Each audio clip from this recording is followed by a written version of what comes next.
Parang tinanong ko din, ako kasi pumunta yung asawa sa sa Maynila, galing probinsya, pumunta ng Maynila.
lawyer.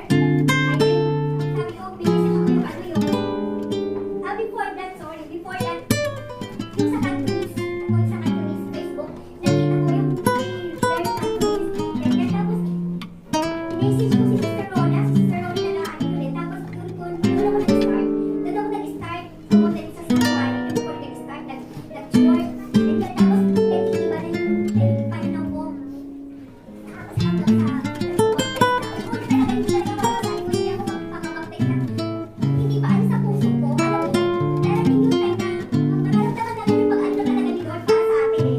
So doon nag-baptize ako, as in, nag-iba yung pananaw ko sa buhay. Maraming problema na dumarating sa buhay ko. Merong mga problema na kayo, pero kay Lord, pag i-surrender natin sa Kanya, maniwala tayo sa Kanya kasi walang pangalan sa Kanya para sa atin. So, sabi ko, kung meron mo tayong mga pinagdadaanan sa buhay, lagi na huwag natin i-ano sa tao. I-ano natin kay Lord natin ano eh. Kay Lord natin hindi panalangin sa Kanya talaga, lagi sa Kanya. Kung lahat ng pagsubok sa buhay natin, lahat kay maano kasi mas malaki si Lord kaysa sa problema natin. Basta magtiwala lang tayo sa Kanya, huwag kayo mag-down, lahat ng problema may solusyon. Kasi natin si Lord sa buhay ko.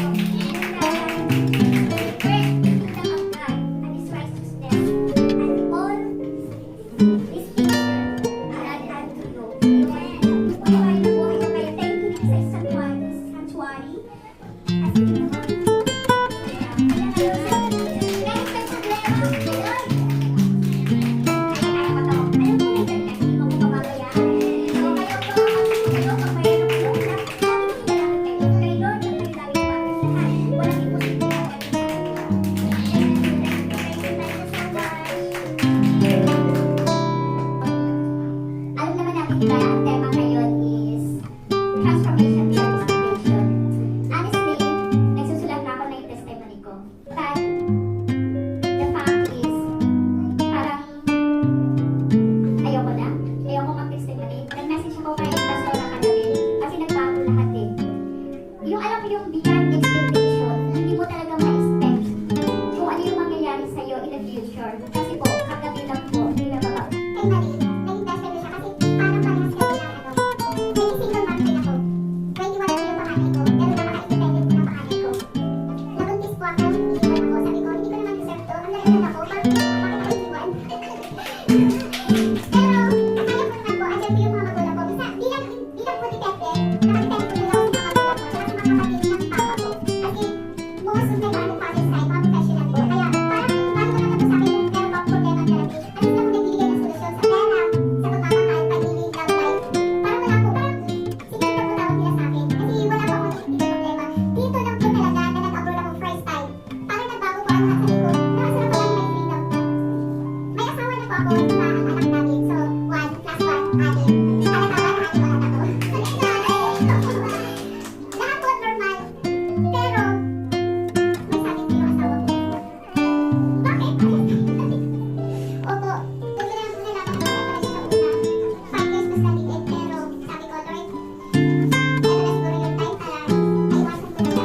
Pero may communication kasi para sa mga anak namin. So ngayon, from dependent sa parents ko, naging independent po ako ngayon. Kahit pinapagawa ko sa amo ko kagabi, alam ko, meron binigay sila sa akin ng return po para sa akin. Alam ko po, hindi ko ako napabayaan. Walang po ako, pero may dumating po ng blessings. Kanina lang may nagbigay po sa akin ng pera. Nag-speak po Talagang po ng tao, sinay ko sa sumo nag-vibrate. May nag-send po sa akin ng pera. Sabi ko, thank you Lord, wala po ako hiling sa'yo.